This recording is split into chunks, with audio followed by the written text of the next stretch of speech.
true rulers of the world are words and imagination. Welcome to Silent Kingdoms. Relax, get comfortable, and before we begin, subscribe and tell us in the comments where you're watching from and what time it is. Tonight, we quietly explore the wars that reshaped the modern world. When people hear the name Napoleon Bonaparte, they often imagine one man standing at the center of European history. A brilliant general, a determined emperor, a leader whose victories became legendary. But the Napoleonic Wars were never only about Napoleon. They were about an entire continent that was changing. Old kingdoms were beginning to question centuries of tradition. New ideas were spreading faster than ever before. Governments were discovering new ways to raise armies, and ordinary people were becoming part of history on a scale Europe had rarely seen. To understand these wars, we must begin before Napoleon became famous. Our story starts in the late 18th century. For generations, Europe had been ruled largely by kings, queens, and emperors whose authority rested on long-established dynasties. Borders changed from time to time, but the political order remained familiar. Most rulers believed stability came from preserving tradition. Yet, beneath that stability, society itself was changing. Trade expanded, cities grew larger, education became more widespread. Printed books and newspapers carried ideas across borders with increasing speed. People discussed government, rights, law, and representation in ways that earlier generations rarely had. Many philosophers of the Enlightenment argued that reason should guide political life. They questioned absolute monarchy. They debated individual liberty. They explored new ideas about citizenship and the relationship between governments and the people they ruled. These discussions remained largely intellectual at first, but ideas have a quiet way of spreading, and once they reach enough people, they often begin changing the world.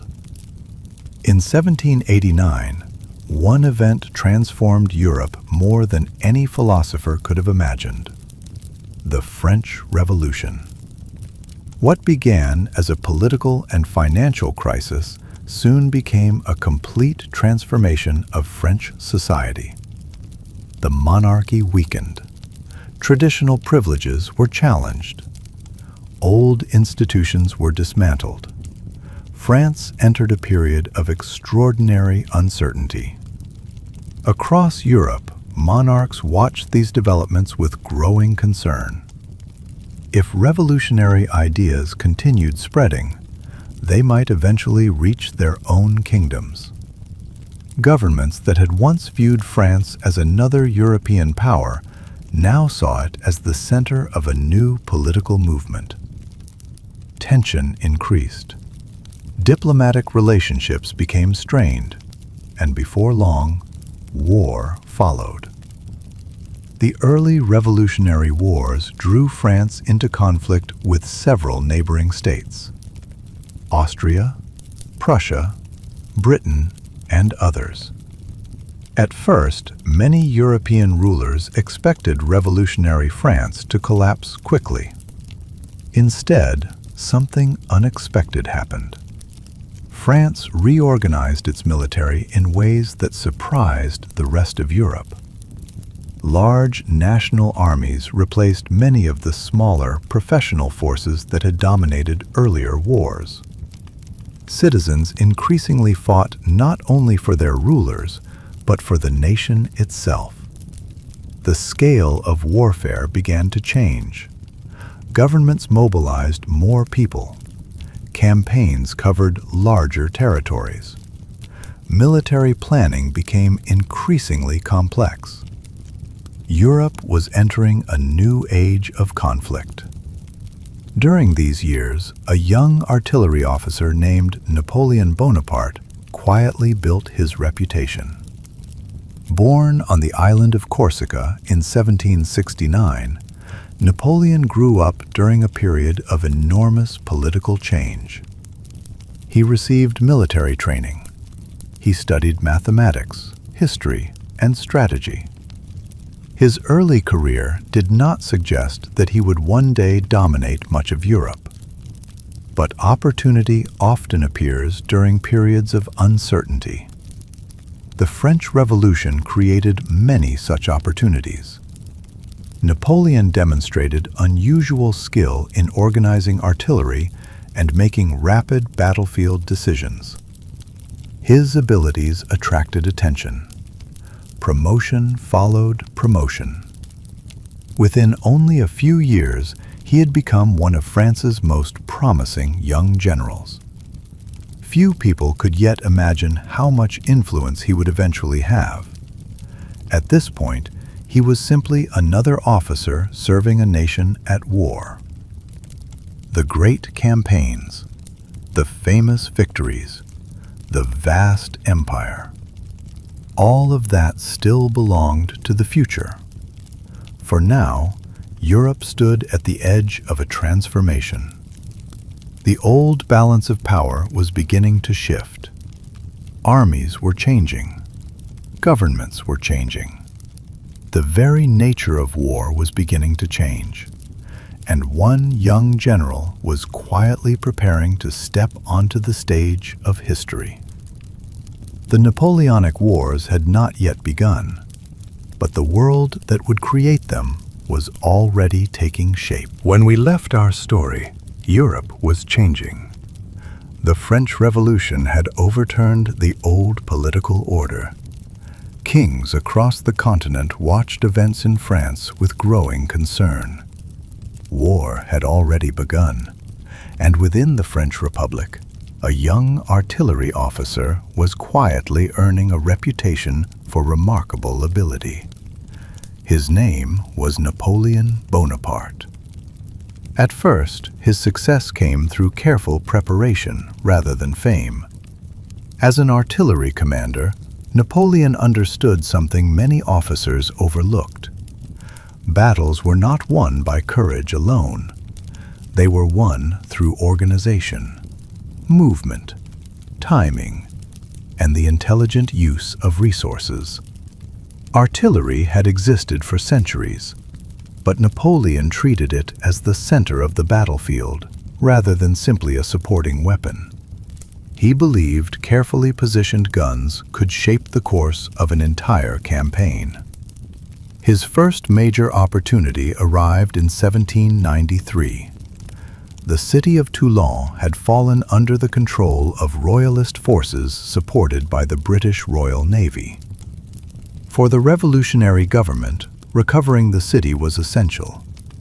Napoleon developed a plan focused on capturing the heights overlooking the harbor.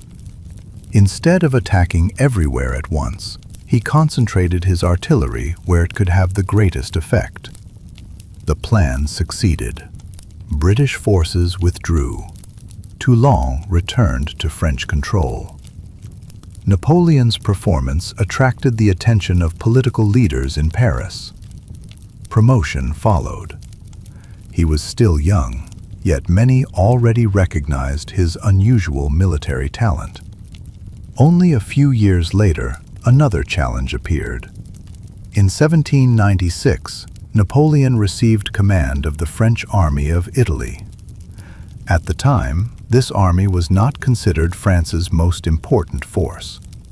It lacked supplies. Many soldiers had gone unpaid.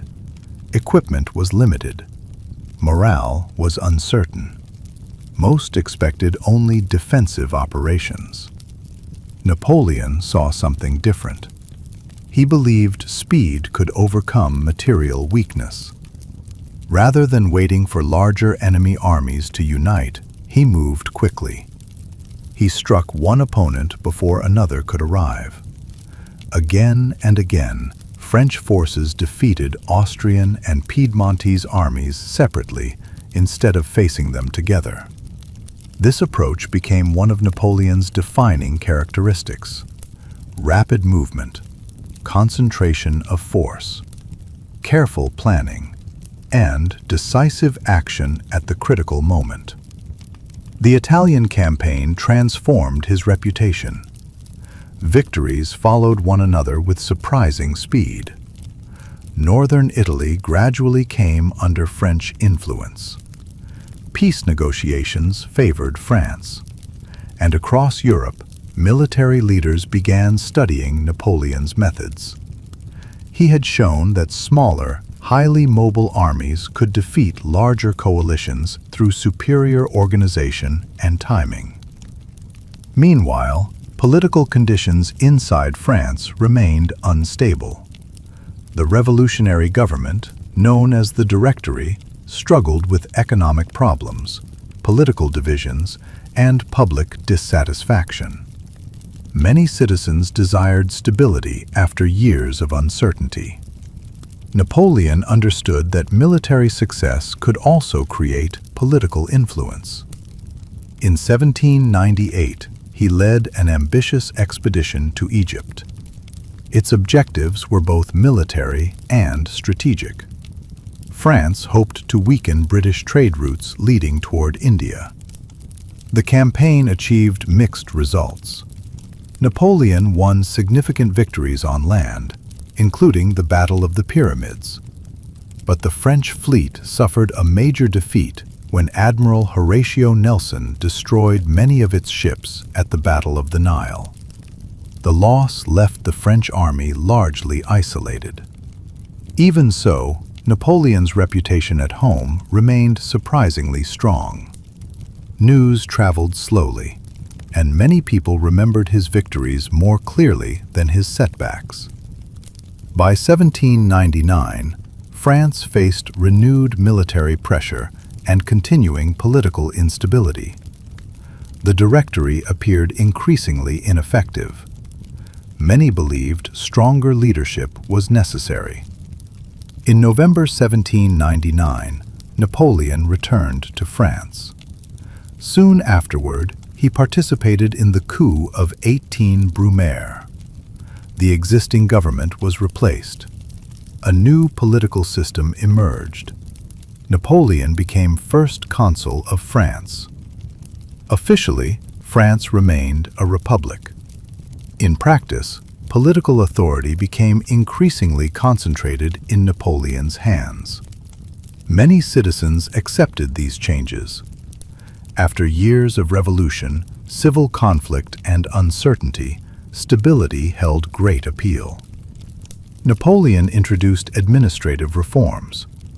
He reorganized government institutions, improved tax collection, strengthened education, and began creating a legal system that would later become known as the Napoleonic Code. These reforms would influence legal traditions in many countries long after his military campaigns ended. Yet peace remained temporary. Across Europe, monarchies watched Napoleon's growing power with increasing concern. Britain remained determined to oppose France. Austria sought to recover its influence. Russia observed events carefully. The uneasy balance established after the revolution was disappearing. Europe was entering a new chapter. France no longer fought simply to defend a revolution. It was becoming the dominant military power on the continent. And at its center stood Napoleon Bonaparte, a general who had risen with extraordinary speed, a political leader with growing authority, and a strategist whose greatest victories were still ahead.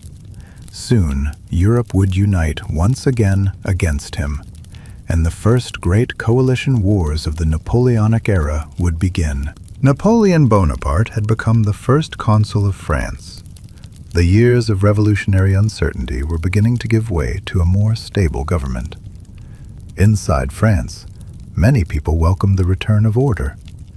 Outside France, however, a very different feeling was growing: concern. Across Europe, kings and emperors watched Napoleon's rise carefully. At first, they had believed the French Revolution would eventually lose its strength. Instead, France had become more organized, its armies had become more experienced, and its influence continued to expand. The balance of power that had existed for generations was beginning to disappear. Britain remained Napoleon's most determined opponent. Unlike many continental powers, Britain was protected by the sea. Its powerful navy made invasion extremely difficult. Its growing economy allowed it to finance military coalitions across Europe. Rather than fighting France alone, Britain often supported other nations with money, equipment, and diplomacy. This strategy would shape much of the Napoleonic Wars. Austria also wished to recover the influence it had lost during earlier campaigns. Russia viewed France's growing power with increasing caution. Prussia, although quieter at first, carefully observed every change taking place across Central Europe. Different kingdoms had different interests, but they shared one important concern. None wanted a single nation to dominate Europe. As a result, alliances began to form. These coalitions were not permanent. They changed over time. Former enemies sometimes became allies. Former allies sometimes became rivals.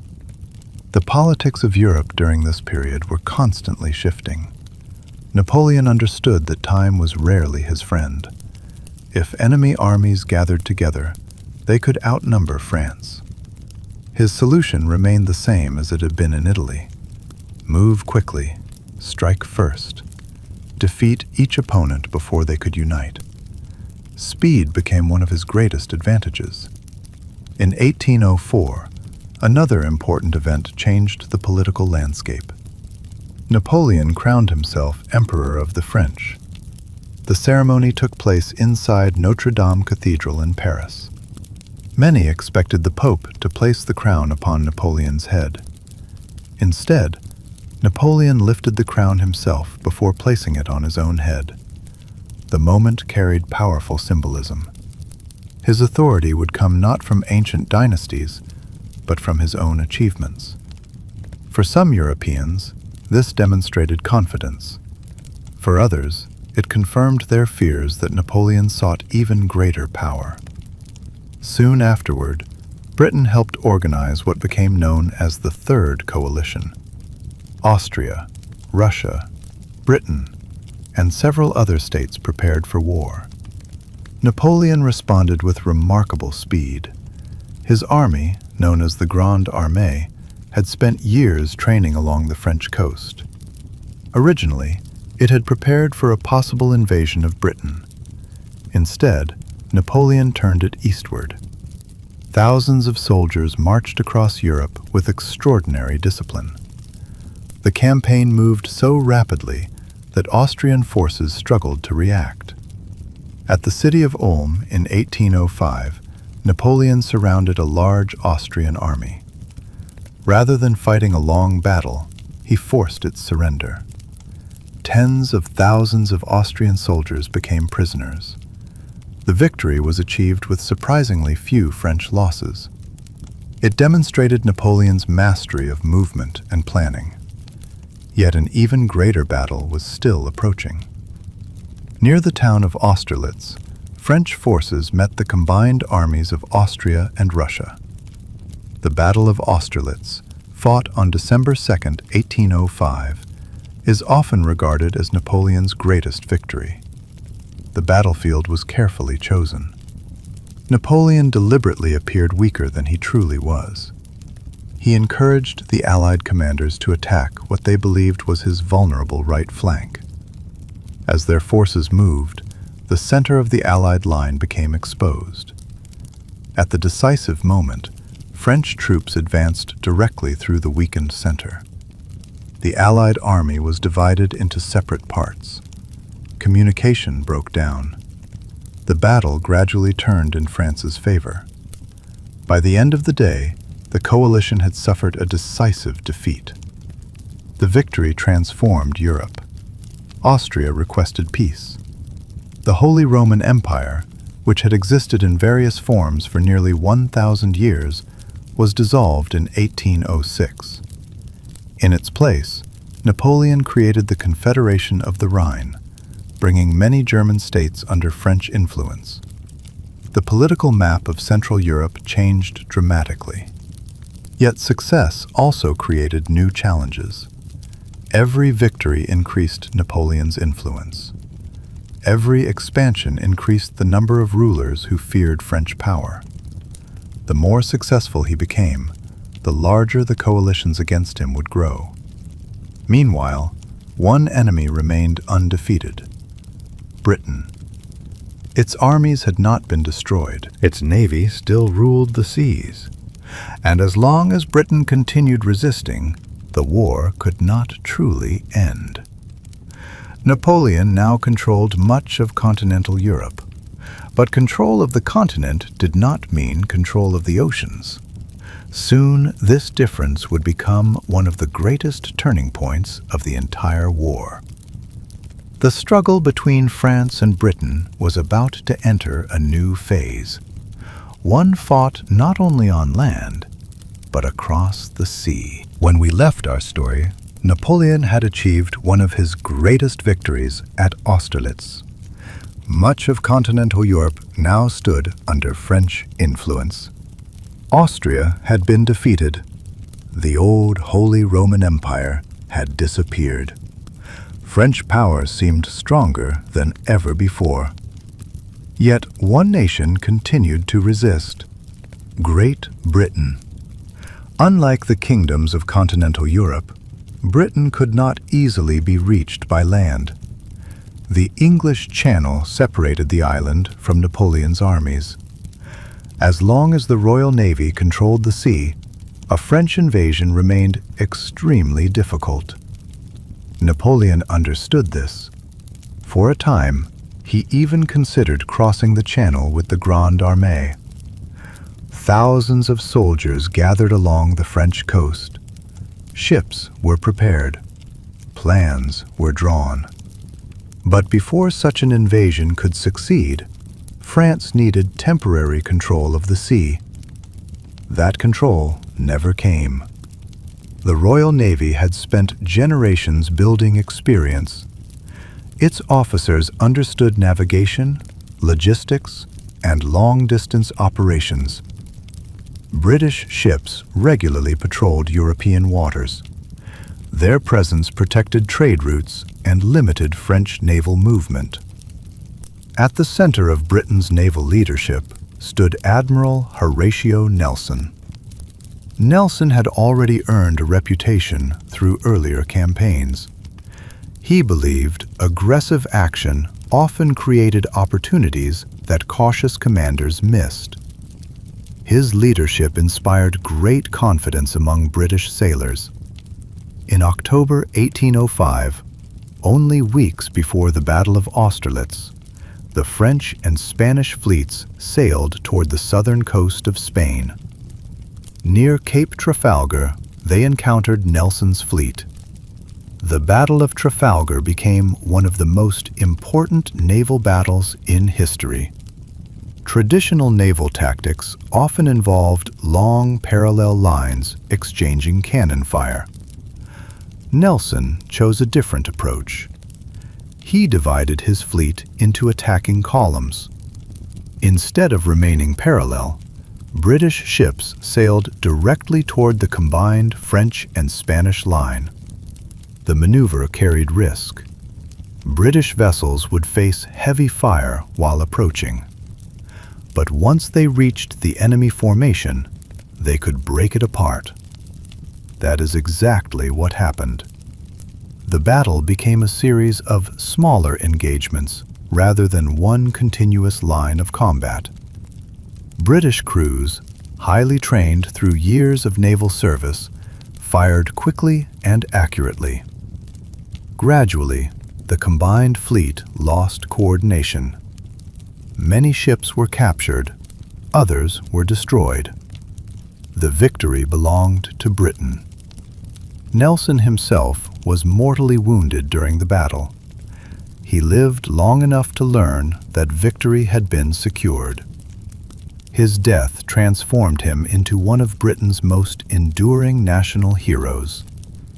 The consequences of Trafalgar reached far beyond the battlefield. Napoleon abandoned serious plans to invade Britain. The Royal Navy would remain dominant for many years. Control of the sea now clearly belonged to Britain. This changed the nature of the war. France controlled much of the continent. Britain controlled the oceans. Neither side could easily defeat the other in its strongest domain. Unable to invade Britain directly, Napoleon searched for another strategy. If British trade created wealth, perhaps trade itself could become a weapon. In 1806, he announced what became known as the Continental System. The idea was ambitious. European ports under French influence would no longer trade with Britain.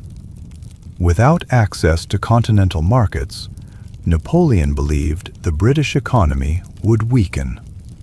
On paper, the plan appeared logical.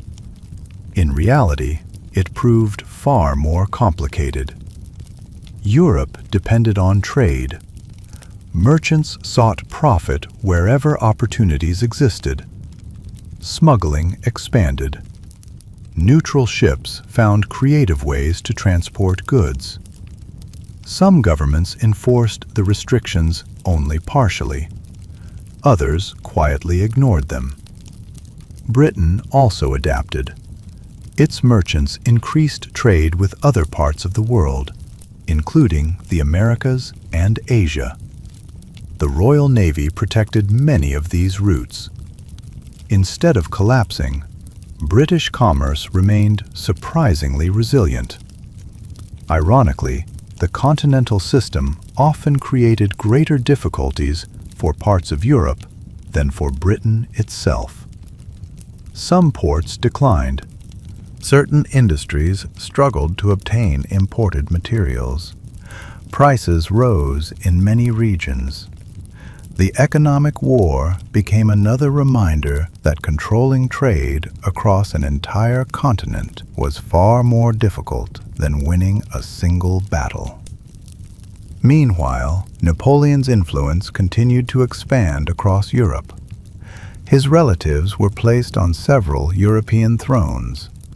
French administrative reforms spread into newly controlled territories. The Napoleonic Code influenced legal systems. Roads improved. Governments became more centralized. Some people welcomed these reforms. Others viewed them as the rule of a foreign empire. Beneath the surface, resistance slowly began to grow. National identity became increasingly important in many regions. People who had once accepted new rulers without much protest now began thinking differently. The very ideas that had helped revolutionary France rise were beginning to inspire opposition to French rule. History was quietly changing once again. Napoleon stood at the height of his power. His armies had won extraordinary victories. His empire stretched across much of Europe. Yet the challenges before him were becoming larger. Military success alone could not solve every problem. The struggle had expanded beyond battlefields. It now included trade, politics, national identity, and the loyalty of millions of ordinary people. Soon, one decision would test Napoleon's empire more severely than any battle before it. His intervention in the Iberian Peninsula would open a conflict that seemed small at first, but would slowly become one of the greatest drains on French power. It would become known as the Peninsular War. Napoleon now stood at the highest point of his power. France controlled a large part of continental Europe. His armies had defeated some of the strongest kingdoms of the age. His political influence reached from Italy to Germany and from the Netherlands to parts of Eastern Europe. Yet the French Empire faced a problem that military victories could not easily solve. Power over land was not the same as complete control over people. Across Europe, many communities were adapting to French rule. Some accepted the new laws and reforms. Some appreciated the improvements in administration. But others began to feel that their traditions, governments, and identities were being replaced by a foreign system. One of the places where this tension became most visible was the Iberian Peninsula. Spain and Portugal had long been connected to European politics, but they had their own traditions, royal families, and social structures. Napoleon originally saw the peninsula as a strategic problem rather than a major threat. Portugal was Britain's oldest ally. Through Portugal, British goods continued to enter Europe despite the continental system. Napoleon wanted this connection removed. He pressured Portugal to close its ports to British trade. When Portugal refused, French troops prepared to enter the country. At first, the operation appeared simple. French armies had crossed Europe many times before. Their soldiers were experienced. Their commanders were confident. But the situation in Spain was more complicated than Napoleon expected. In 1808, French troops entered Spain.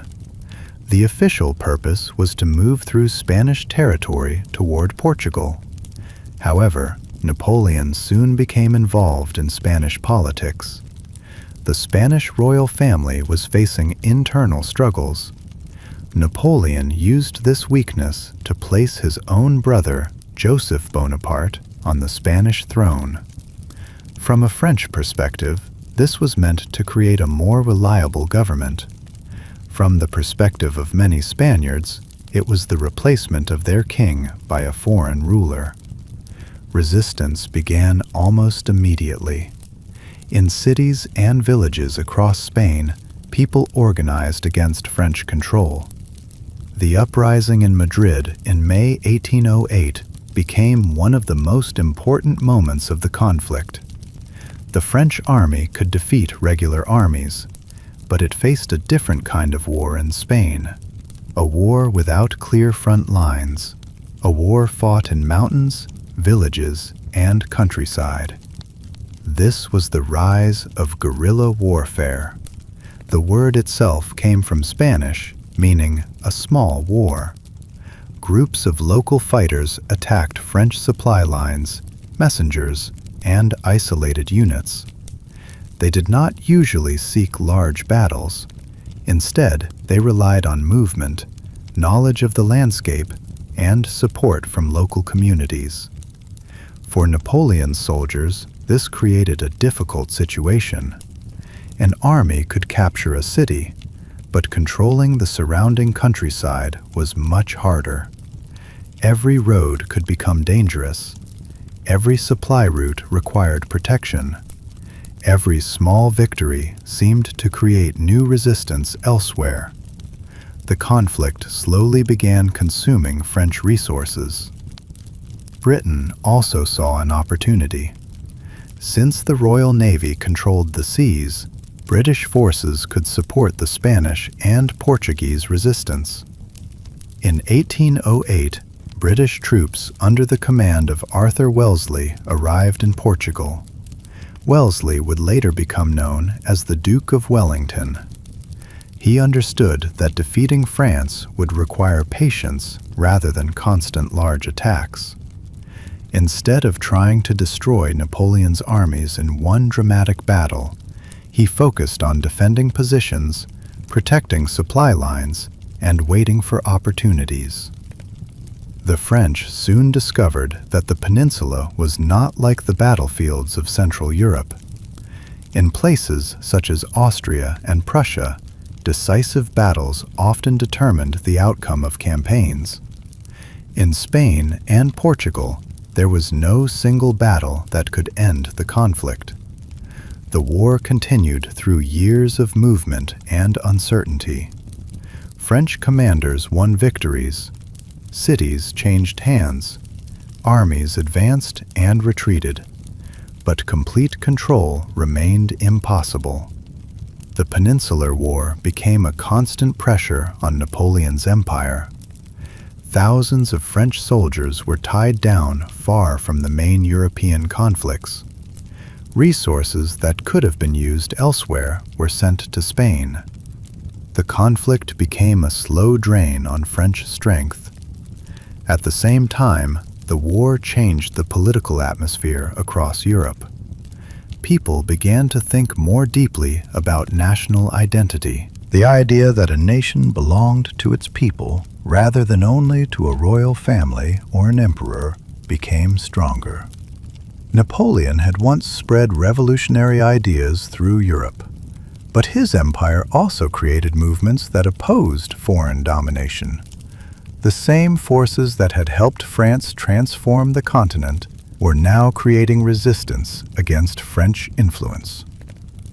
The war in Spain continued quietly in the background while Napoleon looked toward other challenges.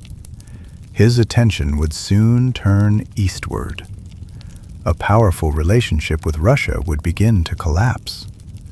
Diplomatic disagreements would grow, and eventually Napoleon would make one of the most ambitious decisions of his entire career. An invasion unlike any he had attempted before. A campaign that would lead his greatest army into the vast lands of Russia. And there, the limits of the Napoleonic Empire would begin to appear. Napoleon's empire continued to grow, but maintaining such a vast system became more difficult with every passing year. Across Europe, French influence was everywhere. French laws had spread. French officials governed many regions. French armies stood in territories far from their homeland. Yet behind this image of strength, new problems were appearing. The war in the Iberian Peninsula continued to consume soldiers and resources. The continental system against Britain created economic difficulties. And one of Napoleon's most important alliances was beginning to weaken: Russia. For a time, France and Russia had worked together. Their relationship had been shaped by the Treaty of Tilsit in 1807. After Napoleon's victory over Russia and Prussia at the Battle of Friedland, the two emperors met and agreed to cooperate. Napoleon and Tsar Alexander I appeared to have created a new balance of power in Europe.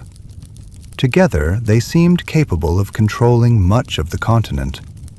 But the agreement was fragile. The two rulers had different goals. Napoleon wanted Europe organized around French influence.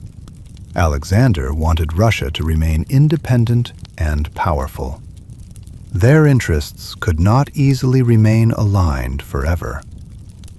One of the main points of disagreement was the continental system. Napoleon expected Russia to stop trading with Britain. In theory, this would weaken the British economy.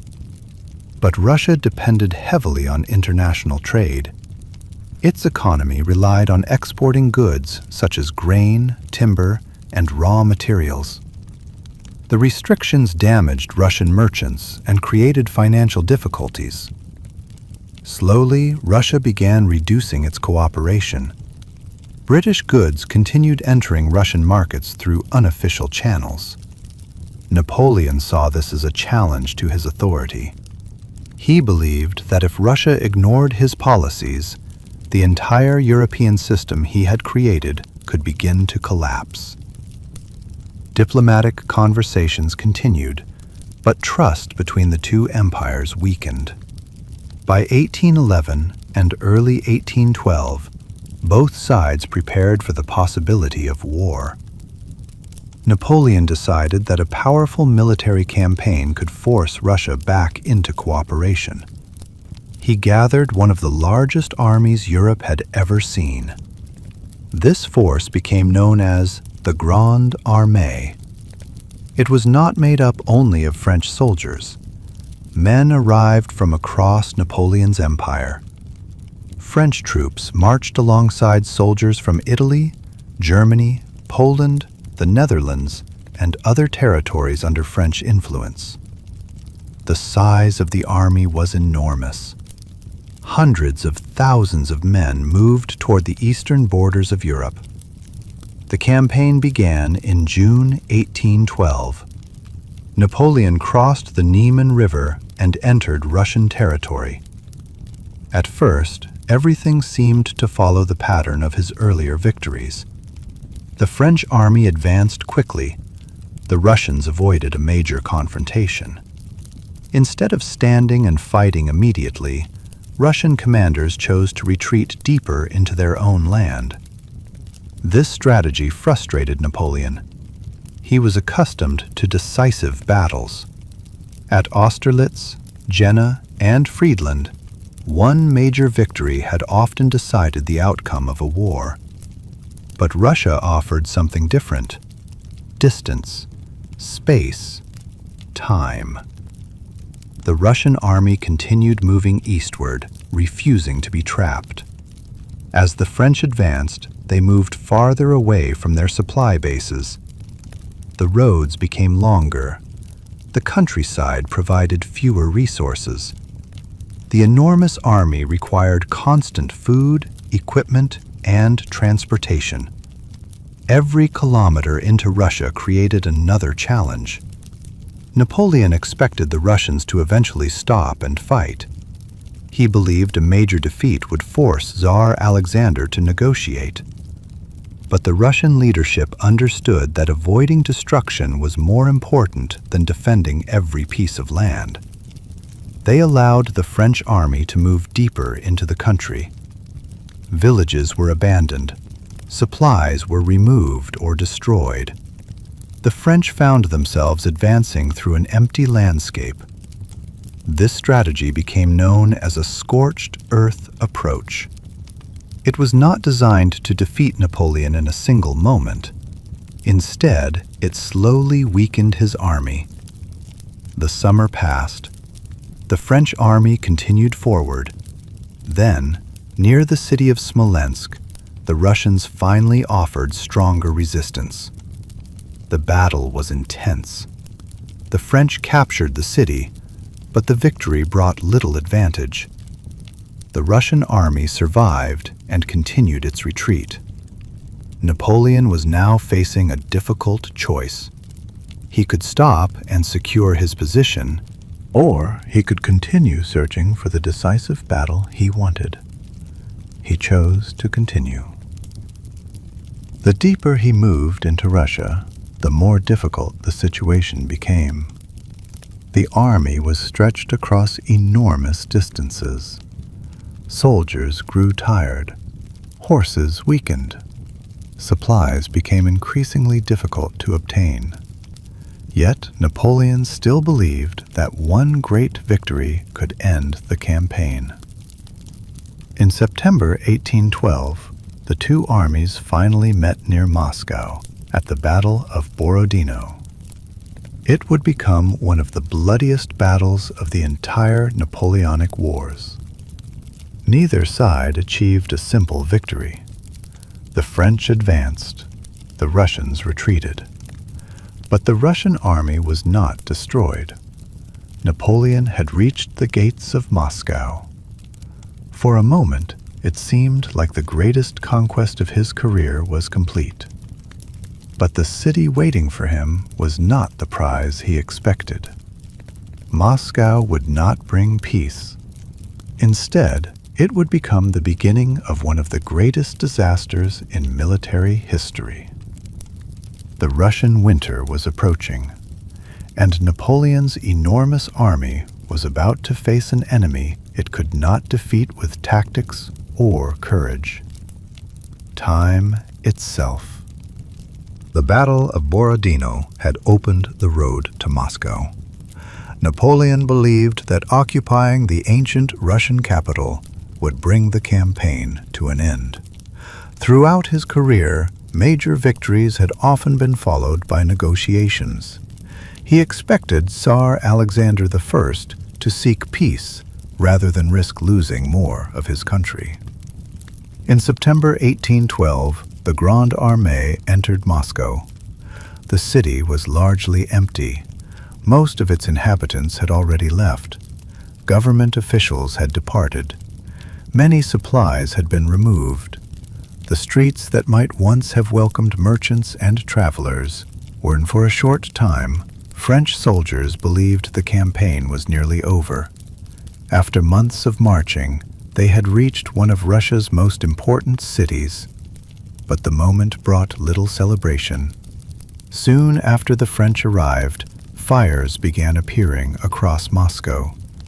Exactly how every fire started has remained a subject of historical discussion. Some were likely accidental. Others were almost certainly deliberate. Russian authorities had ordered that valuable supplies should not fall into French hands. As strong winds carried the flames from building to building, large sections of the city were destroyed. Napoleon watched the fires from the Kremlin. Instead of finding shelter and provisions for his army, he saw warehouses, homes, and stores disappear into smoke. The city he had expected to sustain his army could no longer do so. Even then, Napoleon waited. Day after day, he hoped for a message from Tsar Alexander. Surely, he believed, the loss of Moscow would convince Russia to negotiate. But no message came. Alexander had reached a different conclusion. As long as the Russian army remained intact, the war was not lost.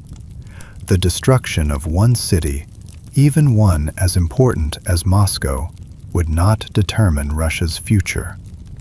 The weeks passed quietly. French officers understood that time was becoming dangerous. Winter in Russia arrived earlier than in much of Western Europe. Every day spent waiting reduced the army's chances of returning safely. Food became increasingly scarce.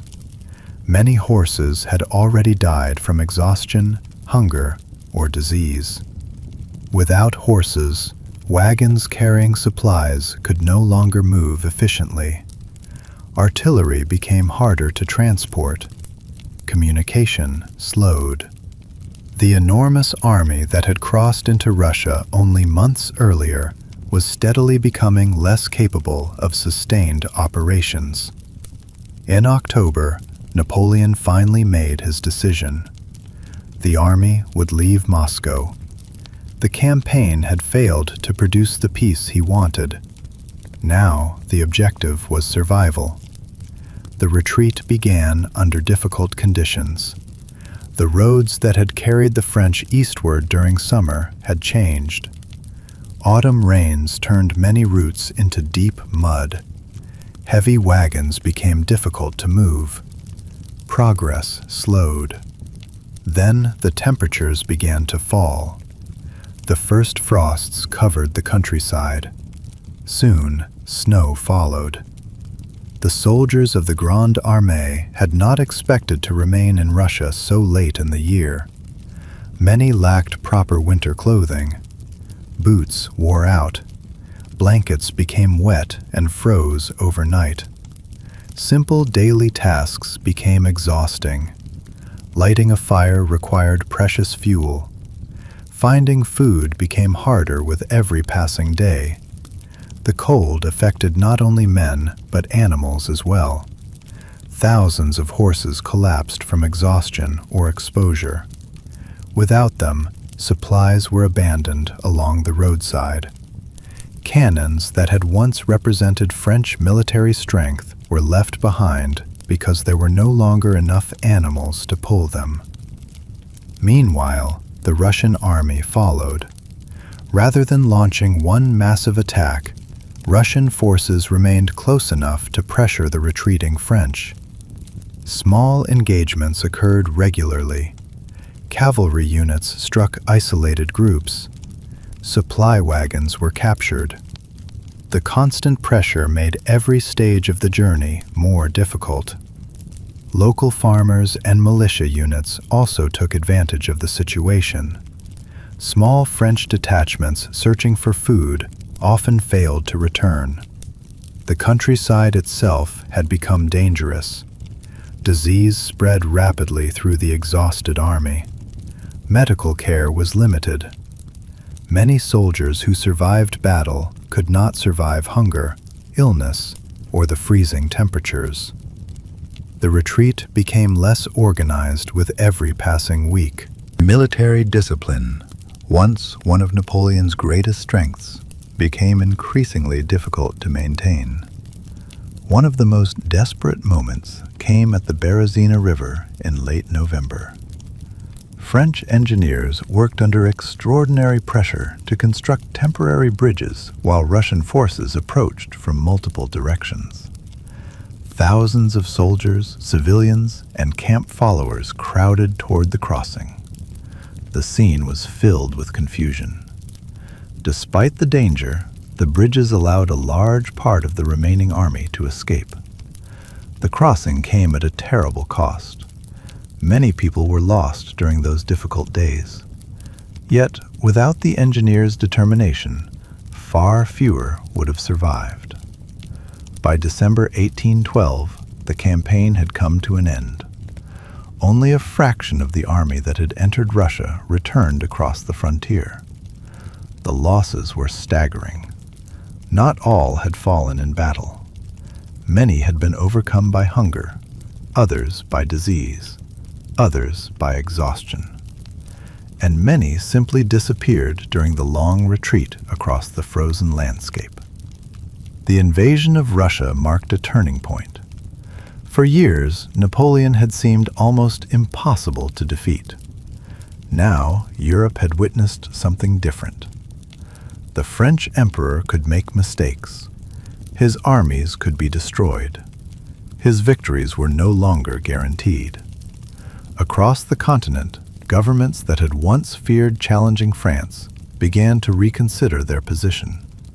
Old enemies found new confidence. Former allies quietly changed their calculations. The balance of power was beginning to shift. The empire that had reached its greatest height was now entering a long period of decline. Soon, a new coalition would gather against Napoleon. This time, nearly all of Europe would march together, and the struggle would lead to the largest battle the continent had ever seen before the 20th century. The disaster in Russia echoed across Europe.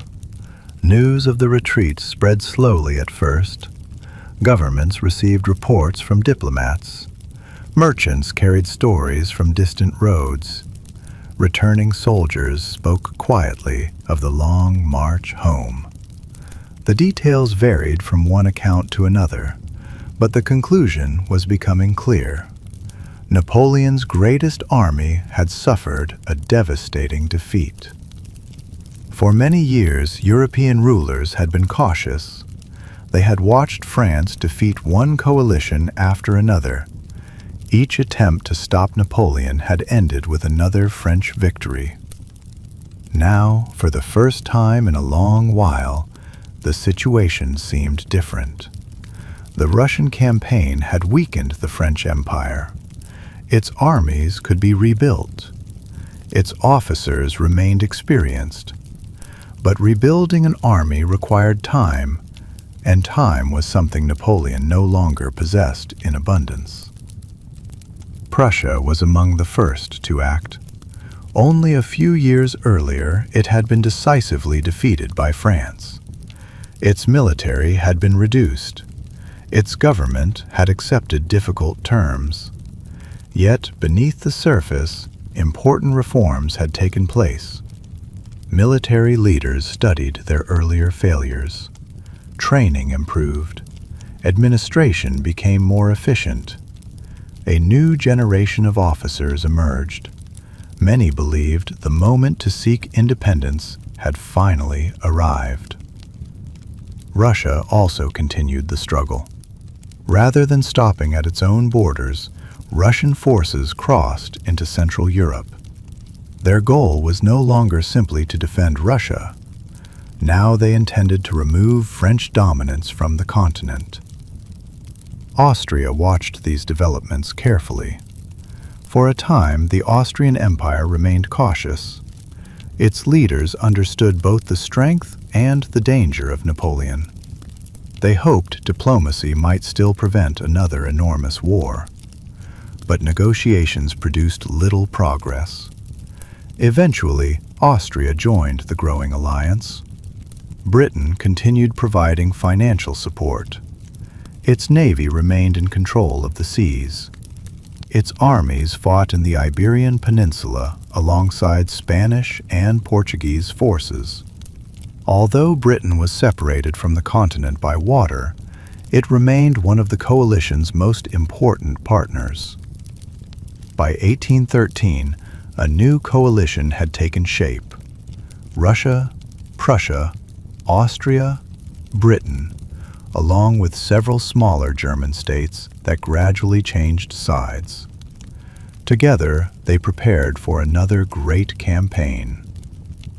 Napoleon, despite the losses in Russia, moved with remarkable speed. He gathered new soldiers from across France and the territories under his influence. Many were young. Some had only recently begun military training. The experienced veterans who had formed the core of earlier campaigns could not easily be replaced. Still, Napoleon remained an extraordinary organizer.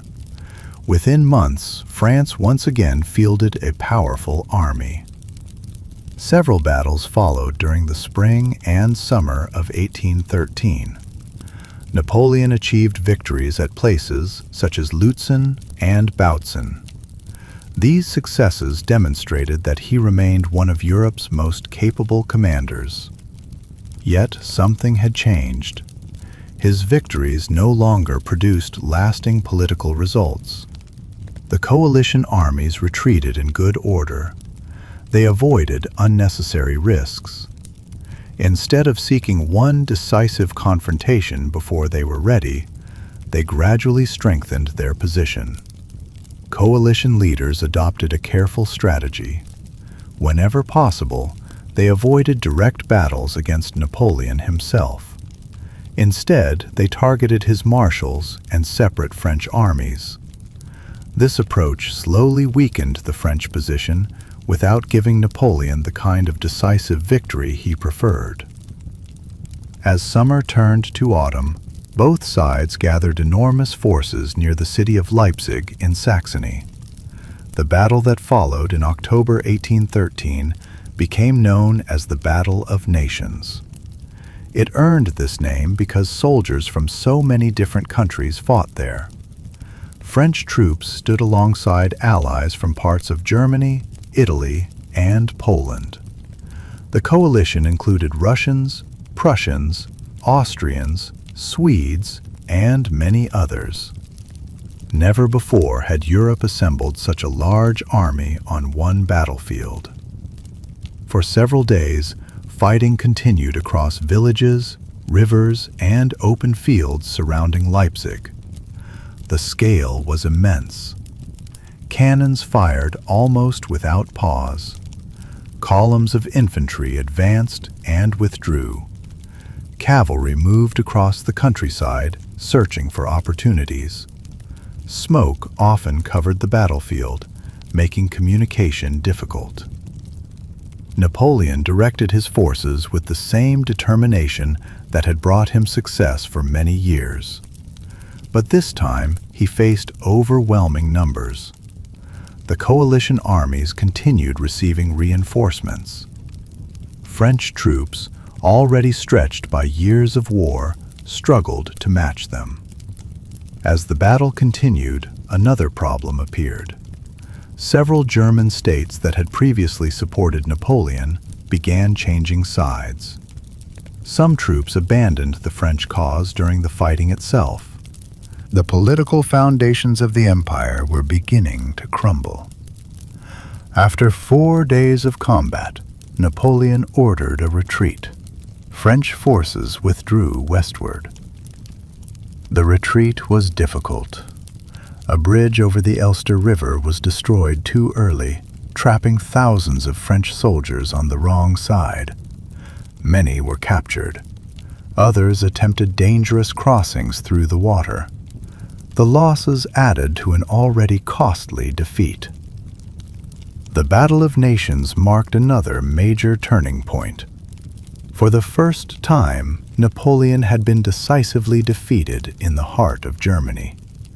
His control over Central Europe rapidly weakened. One by one, many of the states that had once supported France joined the coalition instead.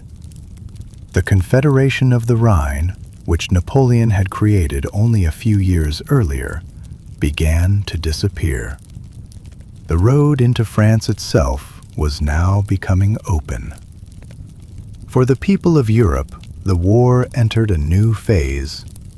No longer was the coalition simply defending against French expansion. Now it was advancing toward Paris. Napoleon still refused to surrender. His confidence had survived many difficult moments before. He believed another campaign might yet restore his fortunes. But events were moving faster than even he could control. Soon, for the first time in many years, foreign armies would march into the French capital, and the emperor who had reshaped Europe would face a question he had never truly considered before. How does a ruler built on constant victory respond to defeat? After the defeat at Leipzig, the balance of power in Europe shifted rapidly. For many years, Napoleon had carried the war beyond the borders of France. His armies had marched through Italy, Austria, Prussia, Spain, and Russia. Now, for the first time in over a decade, the fighting was moving toward France itself. The coalition leaders understood that they had reached an important moment. Previous victories had weakened Napoleon, but they had not removed him from power. This time, they hoped to end the conflict completely. During the closing months of 1813, coalition armies crossed the Rhine River. It was more than a military movement. For centuries, the Rhine had often been seen as one of the natural frontiers of France. Now, foreign soldiers were advancing beyond it. The invasion of France had begun. Napoleon still refused to accept defeat. Despite years of continuous warfare, he retained remarkable energy.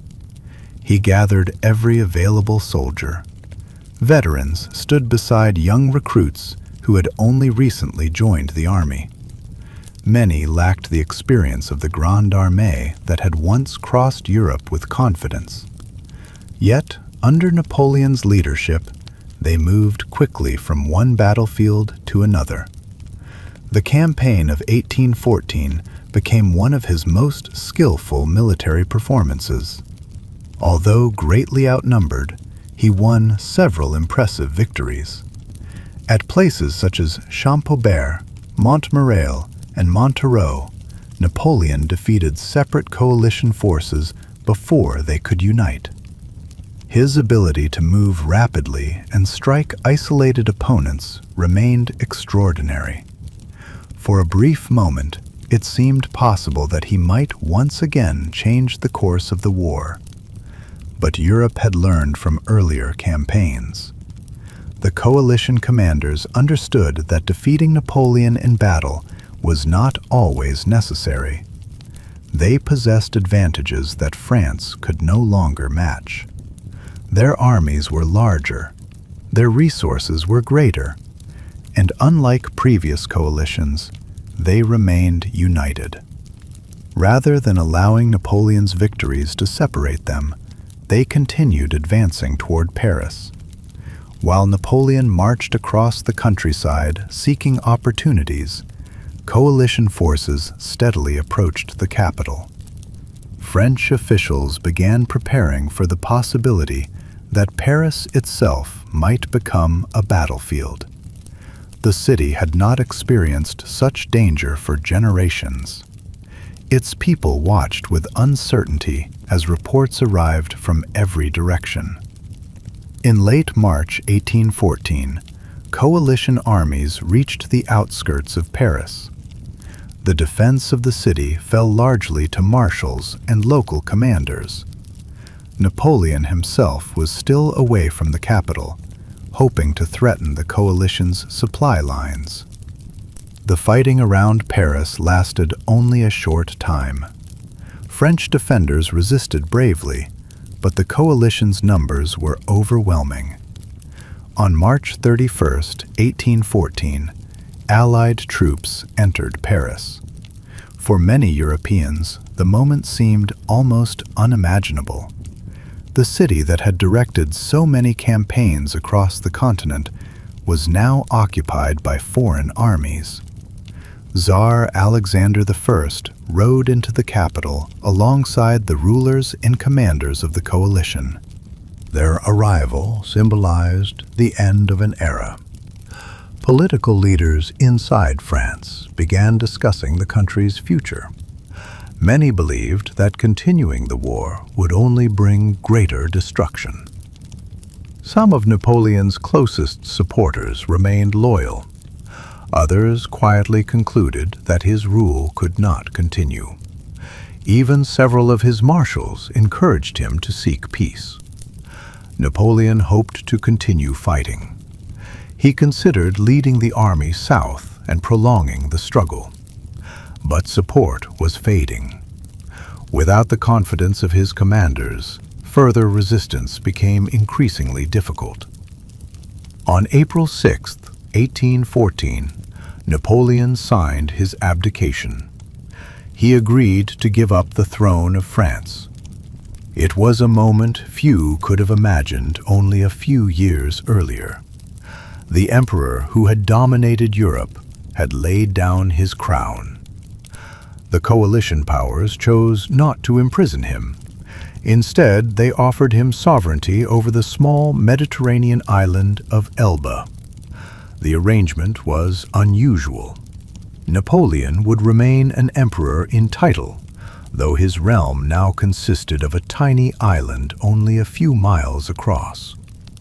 He was permitted a small guard, a modest administration, and enough authority to govern the island's daily affairs.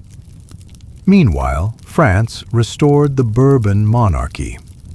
Louis XVIII, the brother of the executed King Louis XVI, returned to Paris. Many hoped that the restoration would bring stability after years of revolution and war. The transition, however, was not entirely smooth. Some welcomed the return of the old royal family. Others had spent their entire adult lives under revolutionary governments or Napoleon's empire. The country had changed profoundly since 1789. Its laws, its institutions, its society. Many wondered whether it was truly possible to return to the past. From Elba, Napoleon watched these developments with great interest. Visitors arrived with newspapers and reports from the continent. He learned that dissatisfaction was growing in France. Some soldiers missed their former commander. Some civilians questioned the new government. The coalition itself also began debating the future of Europe. Its leaders gathered in Vienna to redraw the political map of the continent. Old kingdoms were restored. Borders were discussed. Diplomats negotiated almost daily. Many believed the Napoleonic Wars had finally come to an end. Yet they underestimated one important fact. Napoleon had accepted exile, but he had not accepted that his story was over. Across the waters of the Mediterranean, he quietly considered one final gamble, a decision that would astonish all of Europe. A return so unexpected that for a brief moment it would seem as though history itself had turned backward.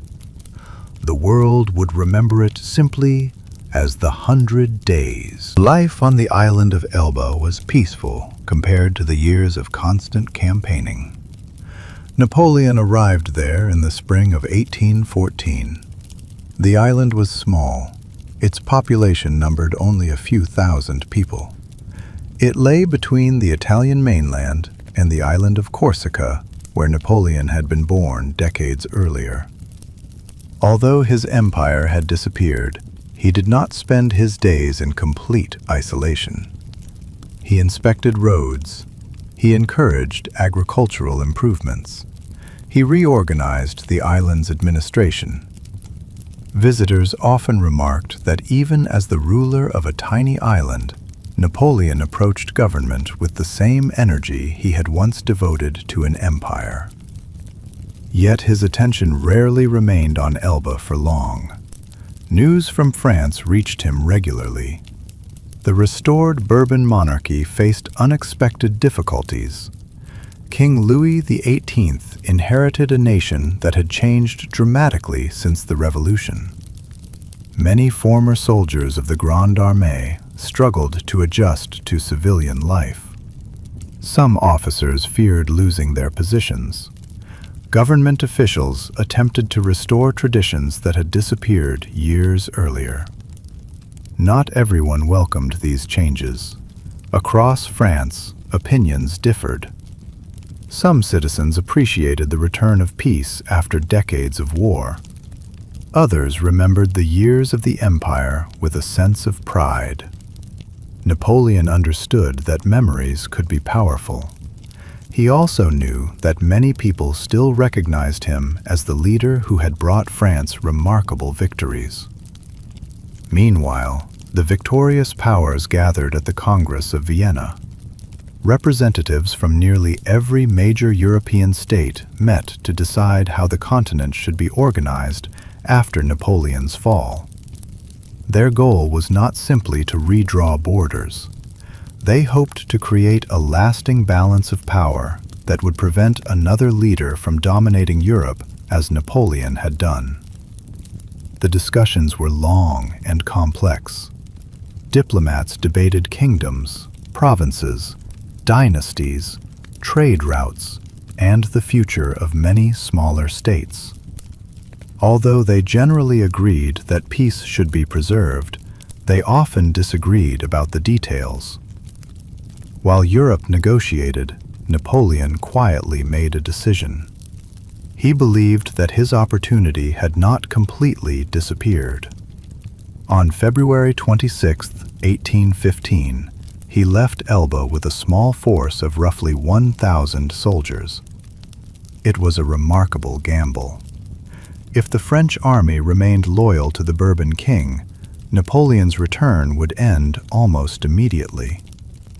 If France welcomed him, however, everything could change.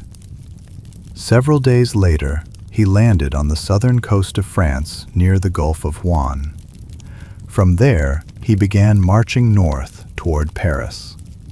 The route avoided many of the royal strongholds along the coast. Instead, Napoleon traveled through smaller towns and mountainous regions. As he advanced, royal troops were sent to stop him. One of the most famous moments occurred near the town of Le Fray.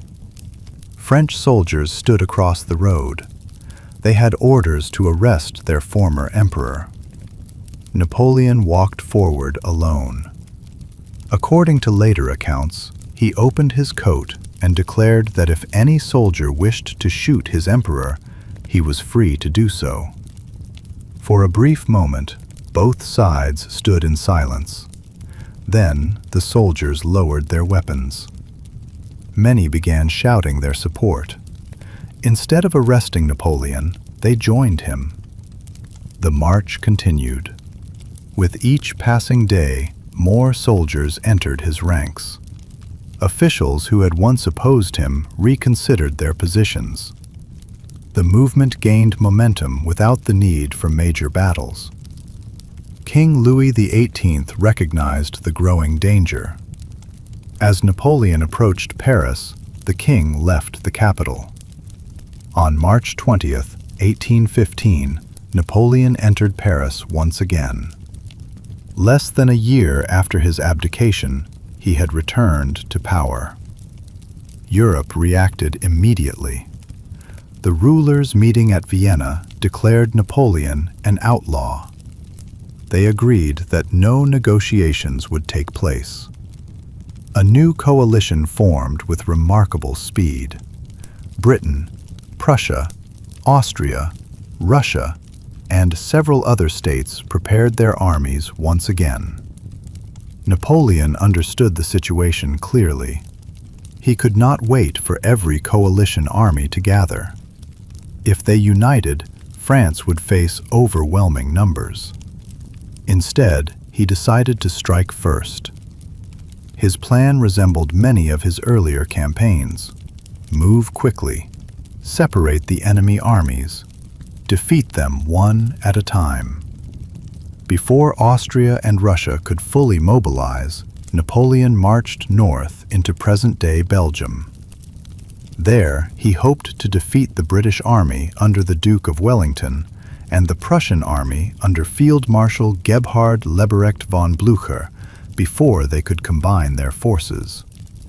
The opening days of the campaign brought mixed results. French troops fought successfully at Ligny, where Napoleon defeated the Prussians. At the same time, another French force under Marshal Ney fought Wellington's troops at Quatre Bras. Neither side gained a decisive advantage there. The Prussian army retreated, but it remained intact. This detail would soon prove critically important. Napoleon believed the Prussians had been pushed far enough away that they would not return quickly. He turned his attention toward Wellington. The two armies would soon meet near a small Belgian village. It was an ordinary place of farms, gentle hills, and country roads. Yet within a few days, its name would become one of the most famous in military history: Waterloo. There, Napoleon's remarkable journey from young artillery officer to Emperor of the French would approach its final chapters. In June 1815, the fields south of Brussels were quiet. Farmhouses stood among gently rolling hills. Wheat grew in the early summer sunlight. Narrow roads connected small villages that had changed little over the generations. Few people living there could have imagined that their countryside was about to become one of the most famous battlefields in history. After the fighting at Ligny and Quatre Bras, Napoleon moved toward the army commanded by the Duke of Wellington. Wellington chose a defensive position near the village of Waterloo. His troops occupied a ridge that provided some protection from French artillery. Several large farms stood in front of his line: Hougoumont, La Haye-Sainte, Papelotte. Each would soon become an important point in the coming battle. The evening before the fighting, heavy rain fell across the countryside. The fields became muddy, roads softened. Wagons moved more slowly. Artillery was harder to position. Napoleon decided to delay the main attack until later in the morning, hoping the ground would dry enough for his cannons to be more effective. That delay would become one of the many moments historians would discuss for generations. Meanwhile, the Prussian army continued its march. Although defeated at Ligny, Field Marshal Blücher had not abandoned the campaign. His soldiers were tired. Many had marched long distances. Yet they remained determined to support Wellington. Communication between the British and Prussian commanders had continued despite the confusion of earlier battles. Each hoped the other could hold long enough for help to arrive. On the morning of June 18th, the battle began. French artillery opened fire. Soon afterward, French infantry advanced toward the Allied positions.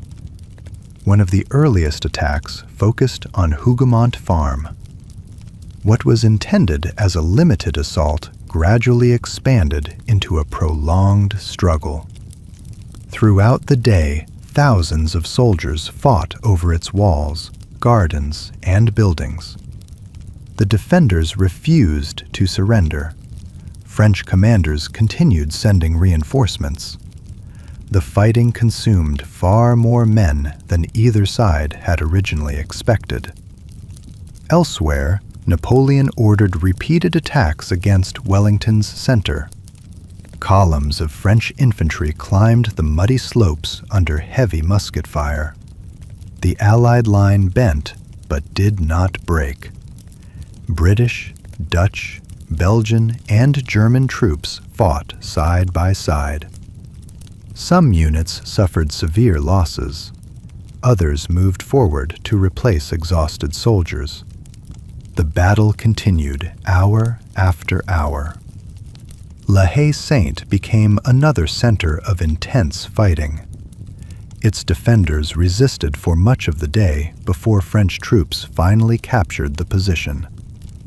For a moment, the road toward Wellington's center appeared more open. Napoleon hoped the opportunity might finally produce the decisive breakthrough he needed. Marshal Ney believed the Allied army was beginning to retreat. Acting on this impression, he ordered a series of massive cavalry charges. Thousands of French horsemen advanced across the battlefield. The sight was extraordinary. Long lines of cavalry rode uphill toward Wellington's position. But the Allied infantry responded with one of the most effective defensive formations of the period. They formed hollow squares. Soldiers stood shoulder to shoulder on all four sides. Bayonets pointed outward. Inside the squares stood officers, wounded men, and supplies. French cavalry circled these formations again and again. Without infantry support, however, they could not break through. The charges demonstrated remarkable courage, but they achieved little lasting success. As the afternoon wore on, Napoleon received increasingly troubling reports. Prussian forces had begun appearing on the eastern edge of the battlefield. At first, only small numbers arrived. Then more followed. French troops under Marshal Grouchy had been expected to keep the Prussians away. Instead, Blücher's army was steadily reaching Waterloo. Napoleon was now fighting on two fronts at once. He committed fresh troops to delay the Prussian advance. The battle became even more desperate. Late in the evening, Napoleon made one final attempt to decide the outcome. He ordered elements of the Imperial Guard forward. The Imperial Guard represented the finest soldiers in the French army. For years, they had earned a reputation for discipline, loyalty, and battlefield success. Many believed that if the Guard advanced, victory would surely follow. The Guard climbed the ridge toward Wellington's line. The Allied soldiers waited. Then, at close range, they opened fire. The French advance slowed. Some Guard units attempted to press forward. Others began falling back. For the first time, parts of the Imperial Guard retreated from a major battlefield. The moment spread rapidly across the French army. If the Guard could no longer advance, many soldiers concluded that the battle had been lost. French formations began withdrawing. The retreat gradually turned into disorder. Coalition troops moved forward. The long struggle was over. Waterloo lasted only a single day, yet its consequences reached across the world. Napoleon's final campaign had ended. His return during the 100 Days was finished. Unlike previous defeats, there would be no opportunity to rebuild another army, no distant island from which to launch another return, no final campaign waiting beyond the horizon. A few days later, Napoleon returned to Paris. He understood that further resistance would only bring greater suffering to France. For the second time, he abdicated the throne. This time, the decision would prove permanent. The coalition powers were determined that Napoleon would never again reshape the history of Europe. His next destination would not be a nearby Mediterranean island. It would be a lonely island far out in the Atlantic Ocean, a place from which escape was almost impossible. There, far from the battlefields that had defined his life, Napoleon's remarkable journey would come to its quiet conclusion. The days after Waterloo passed quickly. Napoleon returned to Paris, knowing that the situation had changed beyond repair. His army had been defeated. The coalition armies were advancing once again. Many of the political leaders who had supported him only months earlier now believed that the war had to end. For the second time in little more than a year, Napoleon gave up the throne. Unlike his first abdication, there was little hope that events might reverse themselves. His brief return during the 100 Days had convinced the rulers of Europe that leaving him close to the continent carried too much risk. They would not repeat the arrangements made after his exile to Elba. Napoleon considered several possibilities. For a short time, he hoped to travel to the United States. America was far away. It seemed possible that he might live quietly there, removed from European politics. Ships were prepared. Plans were discussed. But the seas remained under British control. The Royal Navy watched the French coast carefully. Escaping unnoticed became increasingly difficult. Realizing that his options were disappearing, Napoleon made an unexpected decision. He surrendered himself to the British. In July 1815, he boarded the British warship HMS Bellerophon. He hoped that Britain might allow him to settle peacefully as a private citizen. Instead, the British government reached another conclusion. Napoleon would be sent as far from Europe as possible. The chosen destination was the island of Saint Helena. It lay in the South Atlantic Ocean, thousands of kilometers from the nearest major continent. Few places on Earth were more isolated. Ships reached the island only after long ocean voyages. Steep cliffs surrounded much of its coastline. The chances of escape were extremely small. In October 1815, Napoleon arrived at his new home. Saint Helena was very different from the grand capitals he had once ruled. There were no great palaces, no vast armies, no councils of ministers debating the future of Europe. Instead, there were quiet hills, changing weather, and the endless sound of the Atlantic Ocean. Napoleon eventually settled at Longwood House. The residence was comfortable enough for daily life, but it lacked the elegance of the imperial courts he had known. Moist winds often swept across the hills. The climate was sometimes uncomfortable. The surrounding landscape remained peaceful and isolated. A small group of loyal companions accompanied him into exile. They shared meals together, read books, walked through the gardens, and spent long hours discussing the past. Napoleon himself reflected often on the extraordinary path his life had taken. Born on the island of Corsica, educated as an artillery officer, rising through the uncertainty of the French Revolution, winning campaign after campaign across Europe, becoming Emperor of the French, and now living quietly on one of the world's most remote islands. He understood that future generations would judge both his successes and his failures. During these years, Napoleon dictated many memories of his life and campaigns. Secretaries carefully wrote down his recollections. He described famous battles, political decisions, diplomatic negotiations.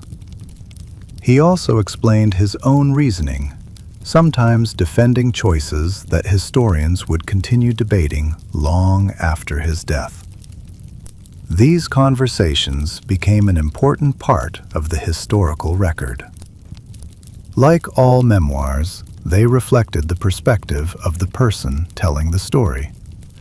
But they also offered valuable insight into how Napoleon wished to be remembered. Meanwhile, Europe entered a different period. The Congress of Vienna completed its work. Borders were adjusted. Kingdoms were restored. The major powers sought to preserve stability through cooperation rather than constant warfare. This arrangement became known as the Concert of Europe. Although conflicts would still occur, the great powers generally tried to prevent another continent-wide war like those of the Napoleonic era. For many ordinary people, peace slowly returned. Farmers rebuilt fields that had been crossed by armies.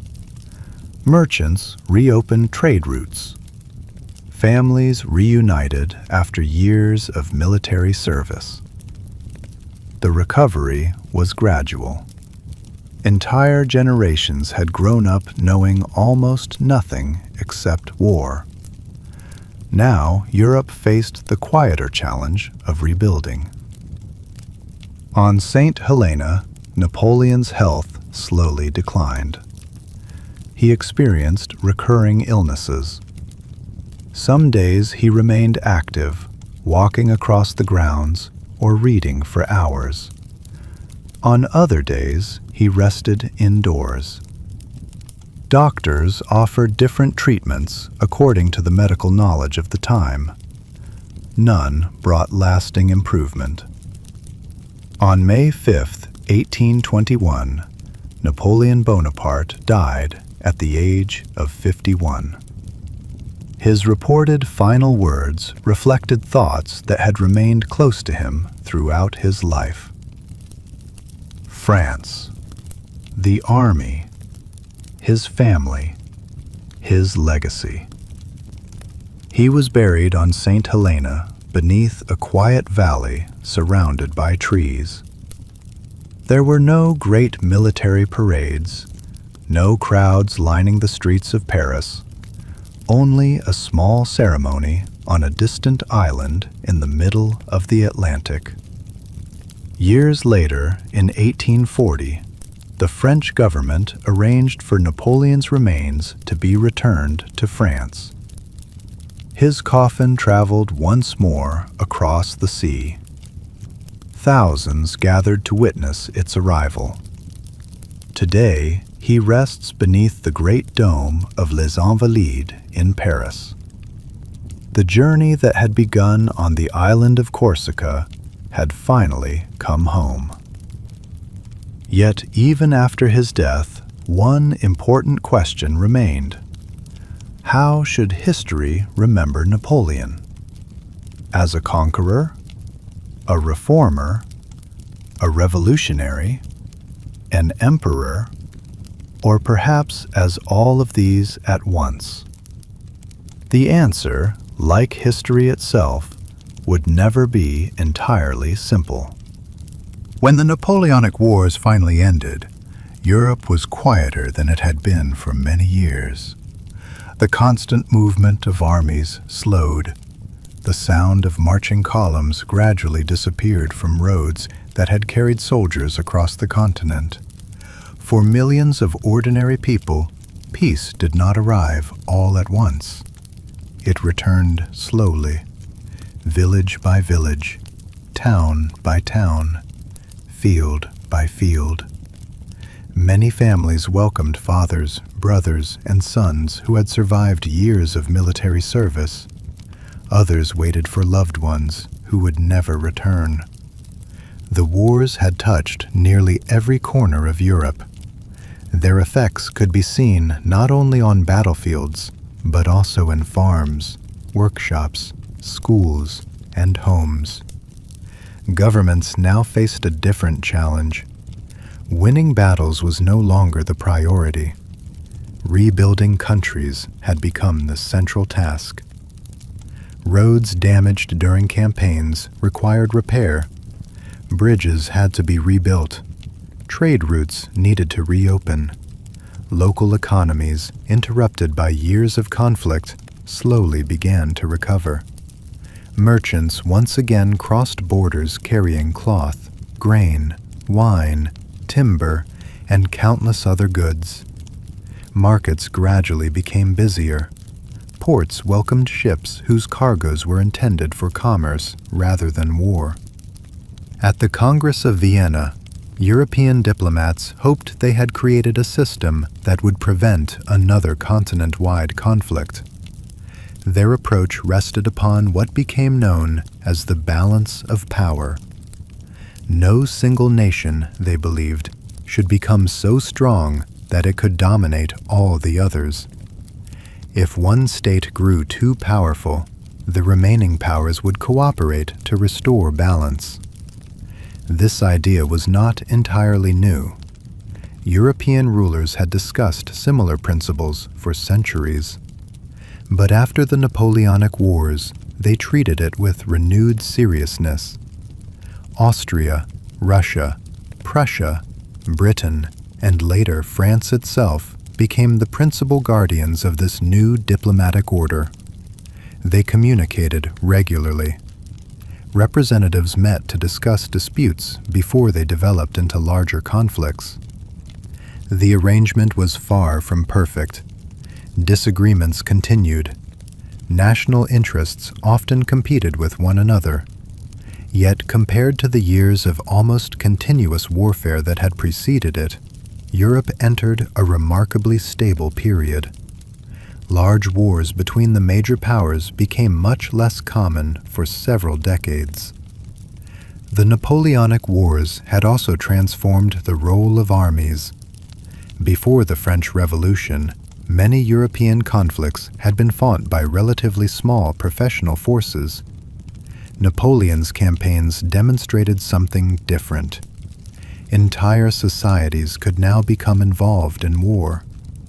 Governments recruited enormous numbers of citizens.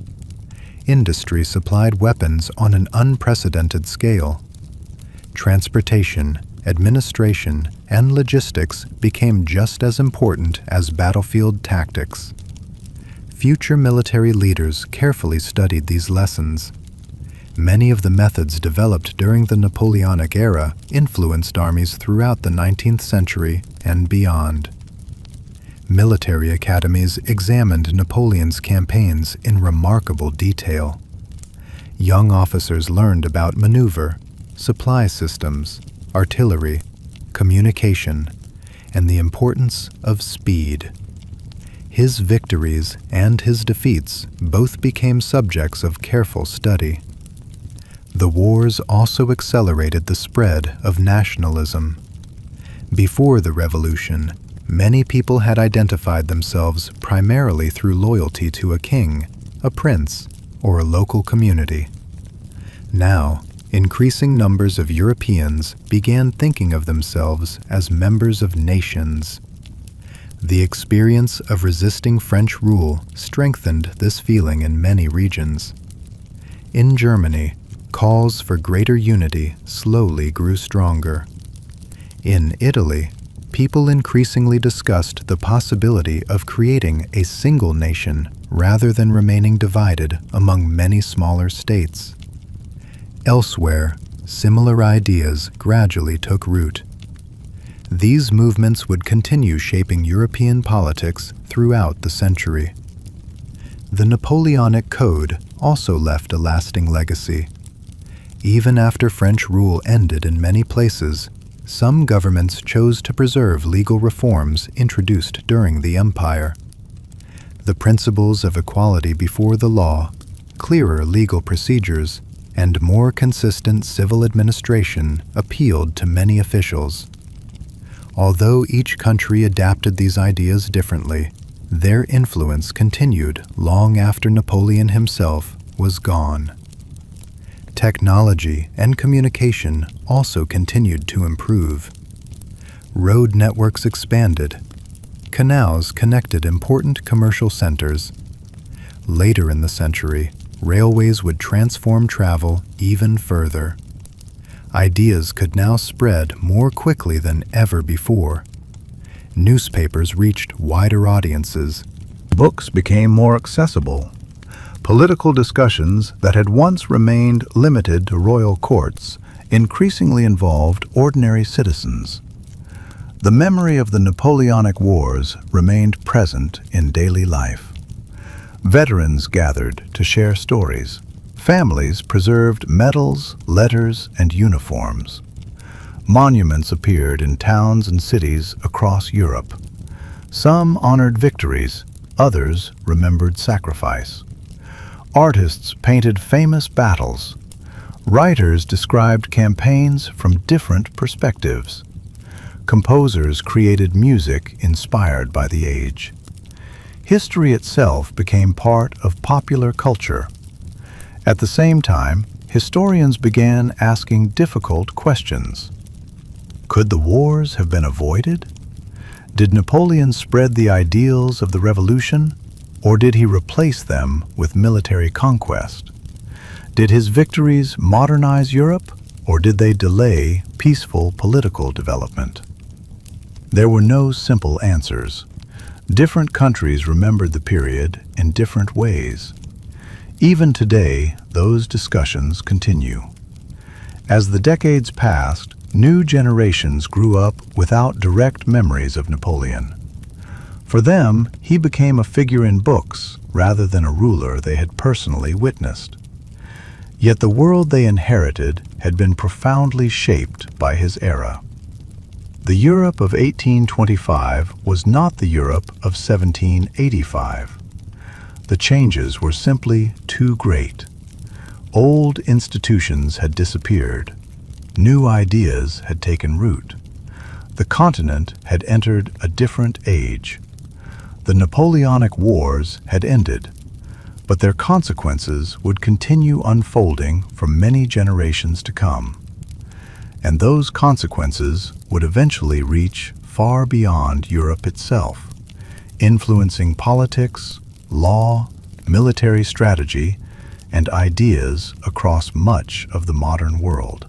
As the years passed, the battlefields of the Napoleonic Wars slowly changed. Grass covered old campsites, trees grew where soldiers had once marched, villages rebuilt homes that had been damaged during years of conflict. Travelers crossing Europe often found little evidence that enormous armies had once occupied those same landscapes. Nature quietly reclaimed places where history had unfolded. Yet the influence of the wars remained. It could be found not only in monuments or museums, but also in everyday life. Governments became more organized. Records were kept more carefully. Tax systems grew more efficient. National administrations expanded their responsibilities. Many of these developments had begun before Napoleon, but the demands of nearly constant warfare accelerated their growth. The relationship between governments and ordinary citizens also continued to evolve. Across Europe, states expected more from their populations. Military service, taxation, public administration, education. In return, many citizens increasingly expected governments to provide stability, justice, and opportunities for advancement. The idea that a nation belonged not only to its rulers, but also to its people continued to spread. This gradual change shaped political movements throughout the 19th century. The military lessons of the Napoleonic era remained influential for decades. Officers from many countries studied the campaigns in remarkable detail. Maps of Austerlitz, Jena, Borodino, Leipzig, and Waterloo filled classrooms in military academies. Students examined successful maneuvers as carefully as costly mistakes. They learned that victory depended on more than courage alone. Planning, logistics, communication, leadership, and the ability to adapt to changing conditions all proved equally important. Even technological progress was influenced by the demands of war. Governments invested in better roads to move troops and supplies more efficiently. Improved mapping techniques made travel and administration easier. Factories expanded their ability to produce equipment on a larger scale. Later generations would apply many of these improvements to peaceful purposes. Commerce benefited, industry expanded, transportation became faster and more reliable. The wars also influenced literature and art. Writers who had witnessed the campaigns described both heroism and hardship. Poets reflected on the uncertainty of war. Painters captured famous battles as well as quieter moments between them. Some artists focused on emperors and generals. Others chose to portray ordinary soldiers, civilians, and families whose lives had been changed by distant political decisions. Music, too, carried memories of the age. Military marches remained popular long after the armies had disappeared. Composers drew inspiration from victories, defeats, and the emotions of an era that had transformed Europe. Many people who had never seen a battlefield still experienced its memory through stories, paintings, and songs. Napoleon himself became one of history's most studied individuals. Thousands of books examined his childhood, his education, his campaigns, his reforms, his personality.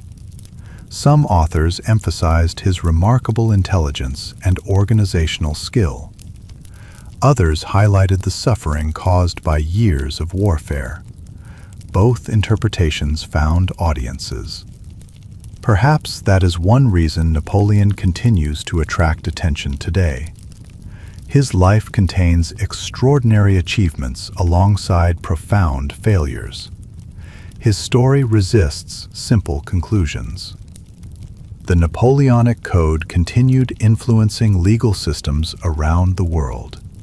Its emphasis on clear written laws, civil equality, and property rights reached countries far beyond France. Many governments adopted portions of its principles while adapting them to local traditions. Although legal systems continued to evolve, traces of Napoleon's reforms remained visible in many places. The balance of power established after the wars also left a lasting impression. European governments increasingly recognized that cooperation could sometimes prevent conflicts from growing larger. Diplomatic conferences became more common. international negotiation gained importance. Although peace was never permanent, leaders often sought discussion before resorting to war. The memory of the Napoleonic period encouraged caution. For ordinary people, however, history often moved more quietly. Farmers returned to planting fields. Craftsmen reopened workshops. Children attended schools. Merchants crossed borders carrying goods instead of military supplies. Life gradually settled into familiar rhythms. Most people were less concerned with great political debates than with providing food, raising families, and building stable communities. Their quiet efforts formed the foundation upon which Europe recovered. In many ways, they were the true builders of the peace that followed. Today, visitors can still walk across many of the places where these events occurred. The fields of Waterloo remain peaceful. The hills around Austerlitz are calm. The roads leading toward Moscow no longer echo with marching armies. Museums preserve uniforms, maps, letters, and personal belongings from those years. Each object reminds us that history is shaped not only by famous leaders, but also by countless ordinary individuals whose names rarely appear in books. The Napoleonic Wars changed Europe forever. They transformed governments, military strategy, law, politics, economics, and the very idea of what a nation could become. Their influence reached far beyond the lifetime of Napoleon himself. Long after the cannons had fallen silent, the echoes of those years continued to shape the modern world. Only one chapter now remains. Not another battle, not another campaign, but a quiet reflection on what this remarkable period can still teach us today, more than 2 centuries after the first armies began to march across Europe. The Napoleonic Wars eventually became history. The maps were folded away. The battle plans were placed in archives. The letters written by soldiers found their way into family collections and museums. The men and women who had lived through those years slowly disappeared, leaving only their stories behind. For later generations, the conflict became something to study rather than something to survive. Looking back, it is easy to focus on the great names: Napoleon, Wellington, Nelson, Blücher, Alexander I. Their decisions shaped nations and influenced millions of lives. Yet history is rarely built by famous people alone. Behind every emperor stood thousands of officers. Behind every officer marched thousands of soldiers. Behind every army worked countless civilians. Blacksmiths repaired horseshoes. Farmers harvested food. Shipbuilders constructed fleets. Doctors treated the wounded with the limited knowledge of their time. Messengers carried orders across dangerous roads. Families waited patiently for news that sometimes never arrived. Most of these people left no monuments. Many left no written records at all. Yet without them, none of the great campaigns could have taken place. The Napoleonic era also reminds us how quickly the balance of power can change. At the beginning of the 19th century, revolutionary France fought for survival against powerful monarchies. A few years later, France dominated much of continental Europe. Soon after that, the empire itself began to decline. No political system remained permanent. no military victory lasted forever. History continued to move, often in ways that few people could predict. It also reminds us that success can create new challenges. Napoleon achieved extraordinary victories on the battlefield. His armies moved with remarkable speed. His reforms reshaped governments and legal systems. Yet the larger his empire became, the more difficult it was to govern. Every new territory required administrators. Every distant frontier required soldiers. Every alliance demanded careful attention. Expansion brought opportunities. It also brought responsibilities that became increasingly difficult to manage. The wars demonstrated the importance of ideas as much as armies. During these years, discussions about citizenship, law, equality, and national identity spread across Europe. Some people embraced these changes. Others resisted them. Different societies responded in different ways. The conversations begun during the Age of Revolution and Napoleon continued long after the battles had ended. Many of the political movements that shaped the 19th century grew from ideas that had taken root during this remarkable period. The conflict also showed that geography could influence history in unexpected ways. The English Channel protected Britain from invasion. The mountains of Spain complicated French campaigns. The vast distances of Russia stretched supply lines beyond their limits. Rivers became natural barriers. Ports became centers of commerce and strategy. Landscapes that seemed ordinary often played extraordinary roles in determining the outcome of wars. Perhaps one of the most enduring lessons is that history is rarely as simple as victory or defeat. A nation may lose battles, yet preserve its identity. An empire may achieve remarkable success, yet struggle to maintain lasting stability. A military campaign can transform politics, economics, and culture in ways that no commander originally intended. The consequences of war often continue long after peace agreements are signed.